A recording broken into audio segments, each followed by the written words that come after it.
Pardon. Hello. My name is Garrett, and I'm going to attempt to beat Pathfinder Kingmaker on Ironman mode on normal difficulty, not normal wimpy or difficult, but normal, completely level playing field. I'm going to say that a few more times before I really start my game. Setting timer for 18 minutes. Let's say 19.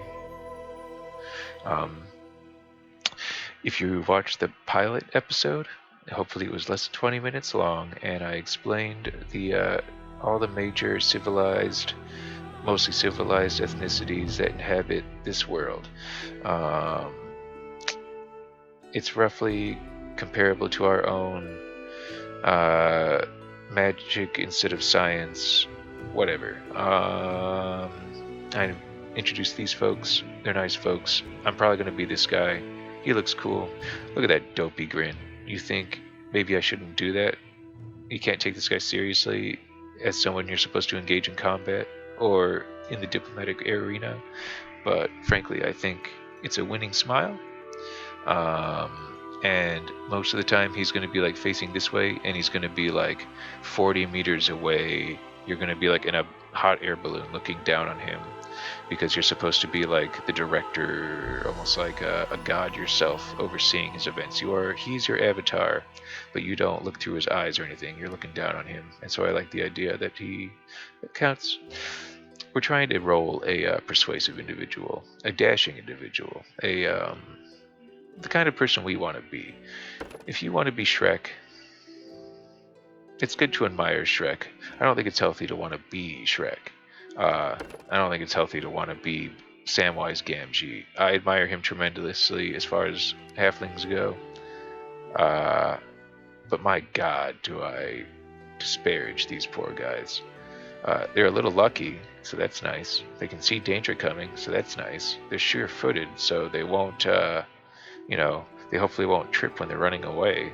It's too bad they can't move as fast as regular people. So, if a jogging human catches a halfling in an open plain, it's over. I guess that's sad. And they have a saving throw against fear, so they probably have a tendency to stick around longer than they ought to because they're dumb. So that's my view on halflings, you poor sods. Optimistic and cheerful by nature, enough said.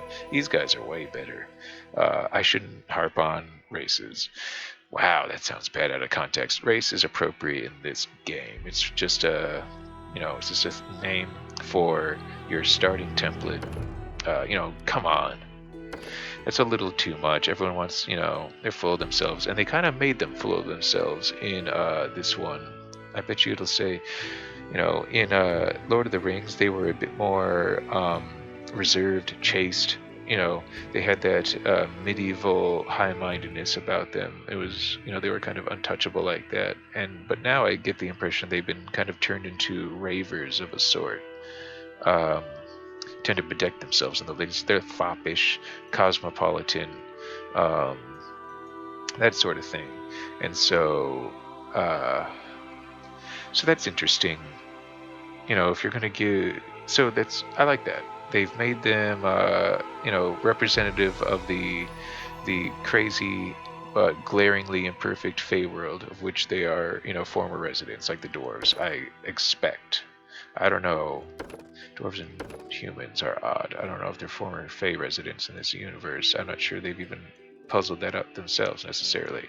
Nevertheless, I'm still on the races. I know. When will he stop talking about the races? It's what they always say. Let's see. They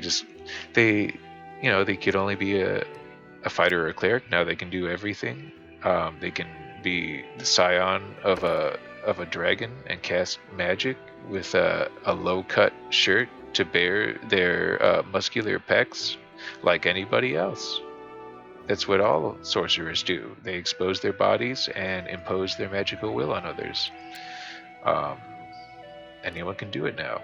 If you do it as a dwarf, you're like impossible to trip. You don't move fast like a halfling, but you punch like harder than a human. And giants have as hard a time hitting you as they do have hitting dwarves. Halflings are apparently still giant bait. That's so sad. They have all the penalties of being small, but none of the advantages against giants that like dwarves and gnomes have. They're so lame. Why would you be a halfling? Because you want the challenge. I don't want the challenge that bad, man. No thank you. I'm looking to survive. Like I said, I died 2 hours into this the first time.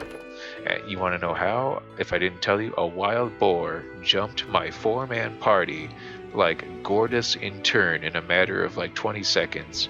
And we weren't dead, but we were mortally wounded at the hands of a, horrible boar.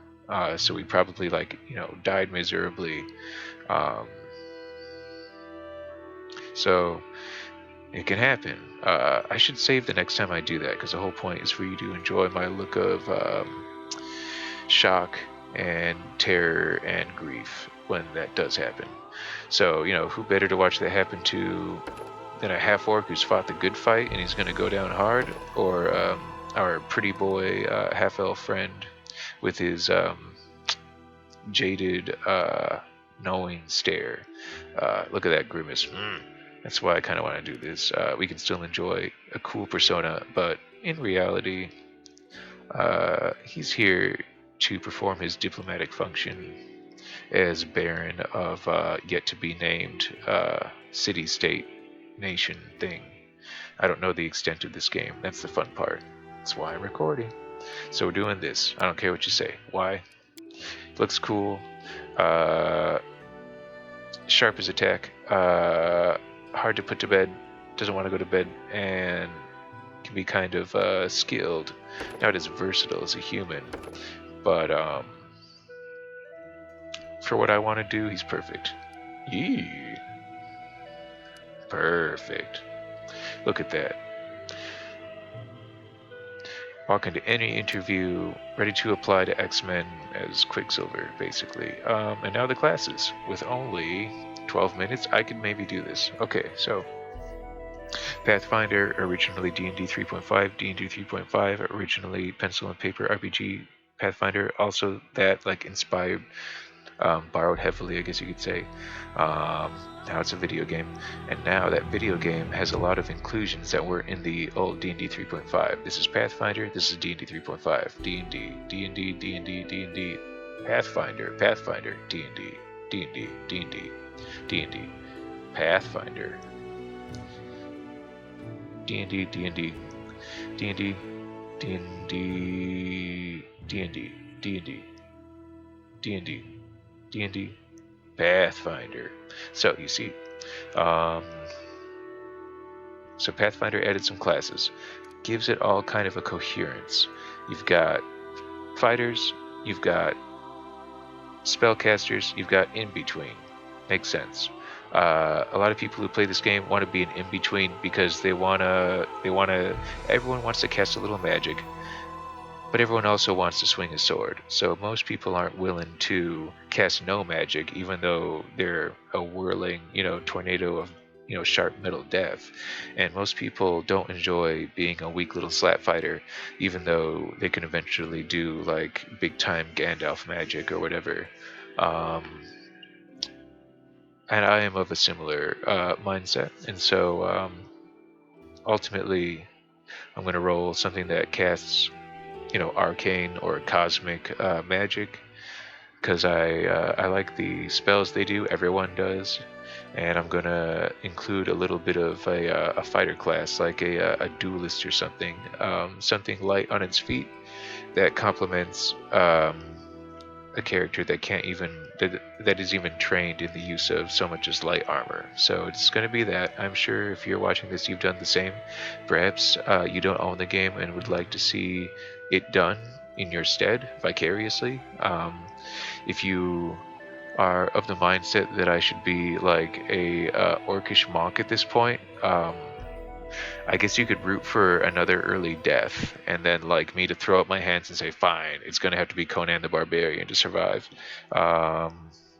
Just root for an early death, I guess, because I want my my little Witcher clone to be the hero that I couldn't be. So, but for the sake of entertainment, let's say you're doing something tedious, can't look at your screen, maybe you're trying to go to sleep, and this is just me droning on and on. Then let me show you as quick a lineup as I can muster in like 10 minutes. Alchemist. Only casts up to level 6 spells. You can do like 9 as a wizard. It's that arcane magic instead of like divine or druidic. They're slat fighters. I think no, they're mid-range. These guys are mid, of course they are. So they don't cast maximum magic like a wizard, but they're halfway decent fighters, like a captain unit, and they can do stuff like drink Dr. Jekyll and Mr. Hyde potions that will make them stronger at the cost of their appearance or something like that. Are you going to throw bombs? Are you going to brew poisons? Are you going to create healing salves? It's very interesting. It's hugely tempting, but my inner child just has to have the level 9 wizard spells. The ability to kill with a single syllable, the ability to summon literal boogeymen, or one Thana demon, a death demon. That sounds bad. Movonic devas are angels. Weird. It's just called weird, and it's basically, look out, you're probably gonna die. Wail the banshee. Everyone might die, including your friends. This is terrifying by modern day standards. So, I want to be the guy with that in his pocket. I don't want to have to turn to someone in my party and also worry about them turning on me, as paranoid as that is. In these sorts of games, you can meet people, and I've had one guy turn on me because he was operating under duress, but he was otherwise a great guy, and I didn't see it coming. So that's part of the fun, I guess, in these. That's why I'm recording, is because eventually something like that's going to happen, and you're going to see my jaw drop, and you're going to see me lose my composure, and it's going to be so much fun. Or you're going to hear me lose my composure or something, and you'll be like, wait, hold up, and you'll stop the video and rewind and watch the drama unfold, that sort of thing. I have fun with people doing that. That's how I enjoy my time. Well, not enjoy. I'd say that's how I relax. Enjoy my time. I listen to an audiobook, or I read a book, or I play a game like this. Now I'm going to start recording it, so it's less of a waste of time in a sense, and so other people can enjoy it. Yada yada yada. We're talking about the classes, not my raison d'etre. Alchemist, Barbarian, has always been around. Conan the Barbarian. I think this guy's kind of a chump. All he does is get stronger. He gets really super angry. That makes him stronger, but it also makes him easier to hit. The idea is he'll have so much HP that he'll just kill you before you kill him. That often is not the case, especially when the creatures become like dinosaurs. You don't measure up in terms of like raw attributes, physical ability. You just don't measure up. You get eaten. And so these guys are chumps. I think Conan the Barbarian took a few levels in Soldierly Fighter, just a few, maybe as many as 5, because I think he cared for his weapons and had a greater sense of like tactics or technique or something. So this is supposed to be a spin on an otherwise, boring fighter class. A fighter relies more on his, skills and discipline, and it can get kind of, boring. But after watching a barbarian flail around impotently and then go down in a pool of his own blood, you respect what the kind of, discipline and training can get you. Bards are a kind of like captain class. They actually started off super duper too good, and they got kind of buffed. They got debuffed, as they call it, or nerfed. Sorry. Which is like, hey, tone it down. Let's balance it out so that not everybody's playing a bard. So then they became something of a joke, and for like 15 years, people just bagged on them, and now they're good again. I don't like the music playing once. I still feel like it's just he's supposed to be able to do everything. He can cast magic. He has a wide range of skills, like picking locks and disarming traps and persuading people and sneaking. So he's the jack of all trades. He's like a good commando type character. If he gets thrown in a prison, he's the best equipped to sneak out. and release his friends, and they all get out or whatever. Um, there's even the archaeologist, which is like a total Indiana Jones type trap disarmer specialist. Sacrifices the magic to just be kind of like a better agent of sorts almost. His attack is decent. His magic is decent. His uh, his constitutional like fortitude, his will, and his reflex are all decent. He's a good all-arounder. He can heal with a little bit of his weird bard magic, which I don't understand, and he can also harm or enhance. So uh, it's a good class. It's kind of a weird class. It also likes to enjoy low-cut shirts. I guess it's just the fashion around these parts. The cleric is traditionally a plate mail wearing maniac who has the favor of his or her god or goddess. Um, some of them forsake armor for double god powers um, and are actually disgusting, and I plan to befriend one. Uh, let's see. They're like, in a modern combat sense, they're almost like APCs. They're hugely armored if you know what you're doing, if you have got good sense. They provide healing. People tend to crowd around them for protection. That sort of thing. You send them in just behind your fighter so that he can always just reach out his hand and physically heal. Unfortunately, most healing requires that sort of biblical laying on of hands, so you can't just point your finger from across the area until maybe later. So that's them's the breaks, clerics, but they're vital. Everyone's happy to see a cleric. A party without a cleric is at a huge disadvantage. Because they do more than heal. They protect from physical damage. They protect from elemental damage. They protect from magical damage. They protect they can throw up a simple protection from evil circle spell, and it will protect them from getting devoured by demons that are so unthinkably powerful that they would have otherwise torn them apart in moments. That sort of thing. Like they can say a magic, or they can say a holy word that drives away a veritable writhing ocean of the undead coming your way.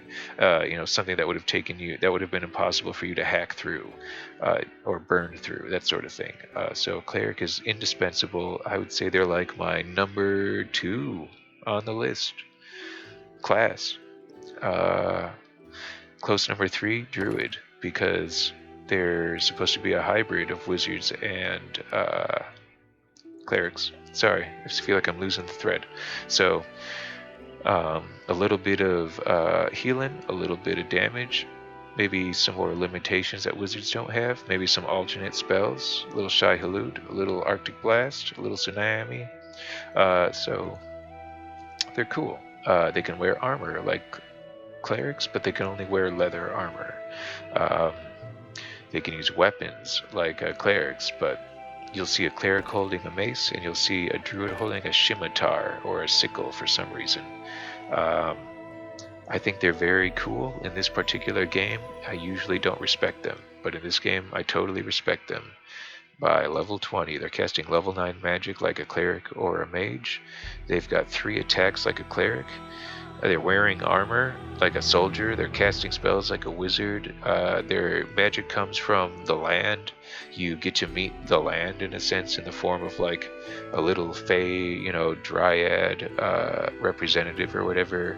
The land is super duper happy to meet you and totally thankful that you're going to help her out, that sort of thing. So it's totally fitting for you to be kind of a druid baron. You're both ruler of and protector of like the people and the nature of the realm, that sort of thing. It's doubly fitting. It's a strong candidate, and it kind of dovetails with what I want to do, but it's probably not what I'm going to do. So in the next episode, we finish up classes. I probably show you the deities really quick, so you have a sense of who might be actively interloping in affairs geopolitically, and then we will hopefully start the game then. See you there.